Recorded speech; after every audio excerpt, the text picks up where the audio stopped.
And can you describe for us the scene when you arrived?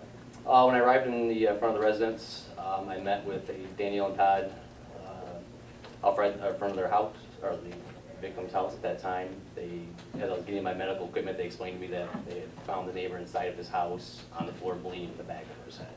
Now, you said Danielle and Todd. Are you referring to Danielle and Todd Maneke? Yes. Okay. And where is it that you saw them when you arrived at the scene? They were staying right in the street in front of that house. And when you say the house, you're referring to 3124 Brookmont? Yes, I am. Now, you said that you got some equipment to use during the welfare check. What did you do at that point? I grabbed my equipment out of the car, approached the front door of the house. The outside storm door was closed, but the interior steel door would be open.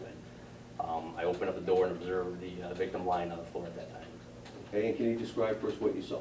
I observed a male laying on the floor. His head was facing the doorway, so his feet were away from the door.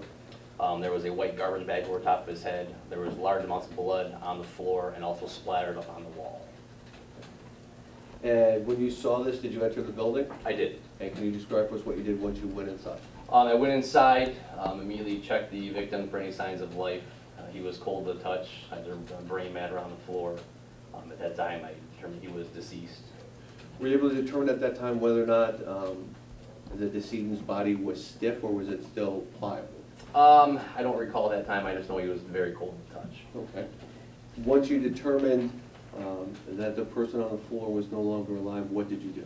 I cleared the first floor, and what I mean by that is I made sure there was nobody else inside the house. When you came back and had an opportunity to speak with Mrs. Maneke, how would you describe her demeanor at that time? Calm. And did you have an opportunity to interview Todd Maneke? Yes, it did. On that day? And was this again after you had finished taping off the scene and securing the scene? Yes. And can you describe what his demeanor was like when you interviewed him? I don't exactly recall offhand the exact demeanor, but I mean our interview was calm in nature at that time. Okay. Now, did you ask him what had occurred that evening? Yes, it did. And was he able to provide you a timeline of events that he told you had happened? Yes, it did. Can you describe that for the court, please? Yep. I had asked him how it had come about that he had found, and him and his wife had found the victim at their house.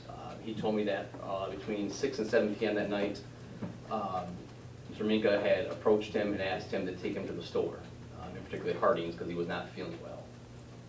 Todd agreed to drive him to Harding's in Mr. Minka's car.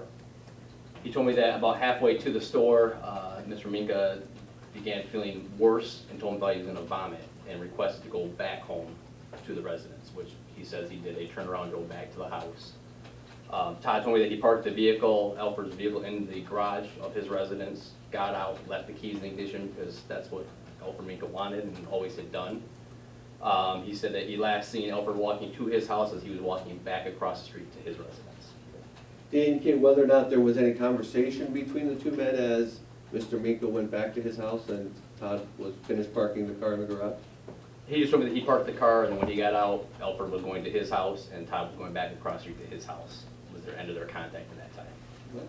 Now, did he indicate to you how it is he went back to the house and found Mr. Minka on the floor? He did. He told me that his wife had returned home from an MRI appointment. She had gone to check on Alfred because she knew that Alfred had not been feeling well. So when she went over to the house, he said his wife, shortly after they came screaming back over that Alfred was lying on the floor in his house and thought there was something wrong with him. I observed that he'd come back out, and I was just curious of what he was doing or what he needed. I thought maybe he needed something since he had witnessed this incident. I approached him and asked him, what's going on, Todd? He told me at that time, or he asked me at that time if there would be a possibility he could get his guns out of Alfred Minka's house. I asked him why his guns would be inside Alfred Minka's house. He proceeded to tell me that Alfred was a very big hunter and that he had let Alfred borrow his guns quite some time before that. I asked him why didn't he get his guns back, say, a few days after he let Alfred borrow them, and he said he just didn't really have an answer to that. He just let him borrow them. I was wondering if he could get them back now.